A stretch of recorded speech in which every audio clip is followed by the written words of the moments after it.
linked. What communists ignore, Craig, is that capitalism is based on voluntary contracts, not on force. But then they say, oh, what kind of choice do the people in Africa have? Well, I agree they don't have much choice, but the problem isn't that they're engaging in voluntary contracts with Western corporations. The problem is that, first of all, they've had everything that they had taken from them, right? But by the militaries, by their own governments. Now, I mean, nowadays it's not colonialism anymore.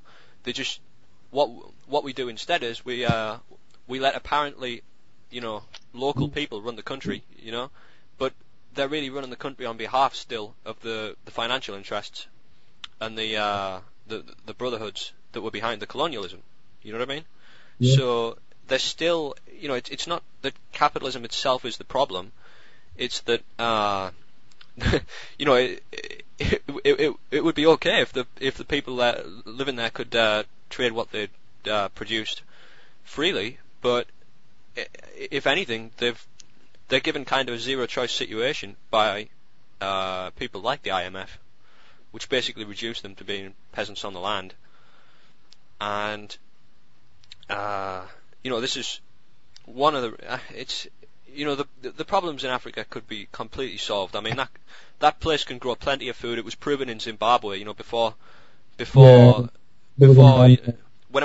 when it was the breadbasket of Africa, right? Not when it's and Zimbabwe is an illustration of how easily it could be done in Africa to have productive, reasonably well off, society where people don't starve.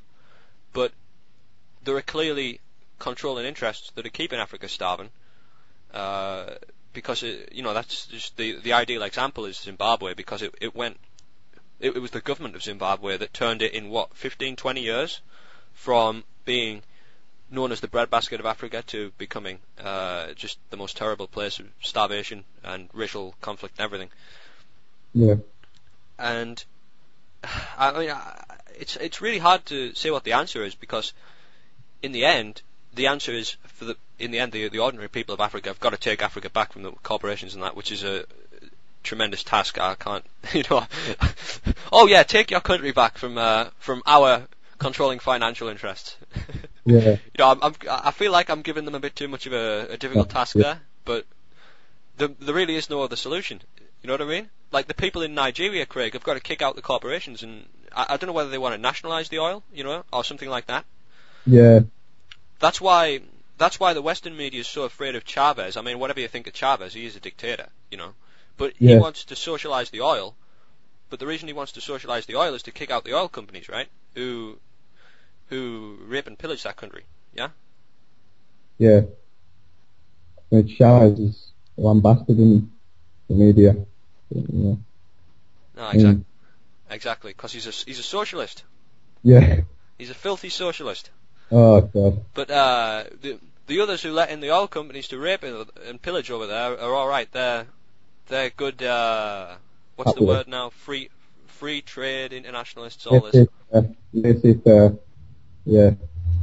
Oh yes.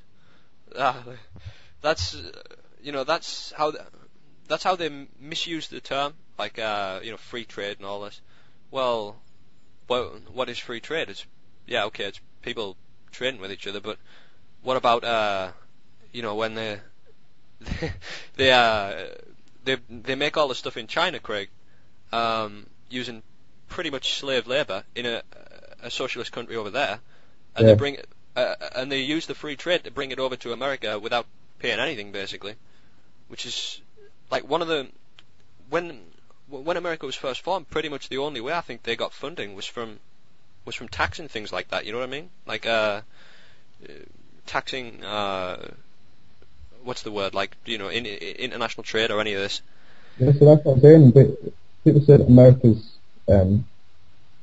might and economic power was derived from free trade. No, it wasn't. It was derived from industrial development. And think people like Samuel Coles. They refined the way in which production was done.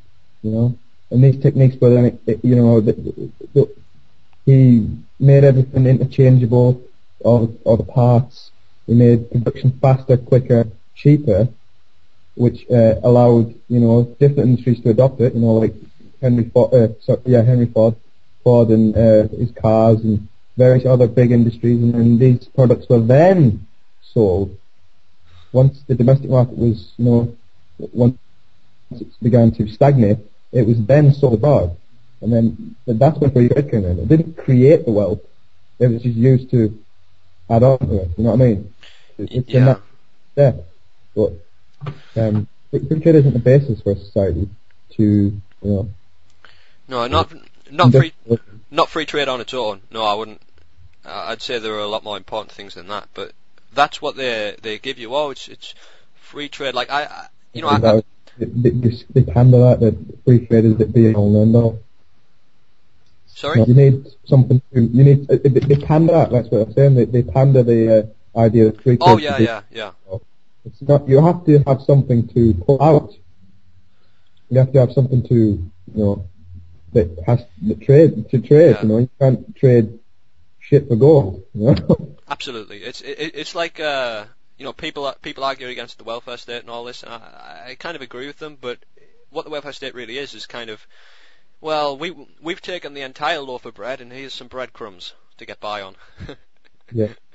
That's how it works.